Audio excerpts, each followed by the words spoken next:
اے تمام جہانوں کے مالک، دنیا سے رخصت ہوتے وقت ہماری زبان اور دل اس بات کی شہادت دے رہے ہوں، اشہد ان لا الہ الا اللہ وحدہ لا شریک لہ واشہد ان محمدا عبدہ ورسولہ۔ اے میرے پروردگار، تو جانتا ہے کہ میں تیری کائنات کا سب سے حقیر ذرہ ہوں، میری حقیقت اور میرے دل میں چھپے ہر چور سے بس تو ہی واقف ہے۔ میرے گناہوں کی فہرست کتنی بھی طویل صحیح تیری بے قرار رحمت سے کم ہے۔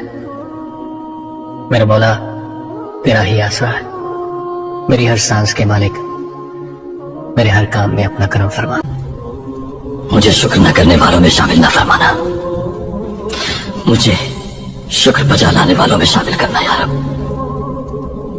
یہ جان تیری امانت ہے، ہمیں کسی حال میں تنہا مت چھوڑنا یا رب، آمین۔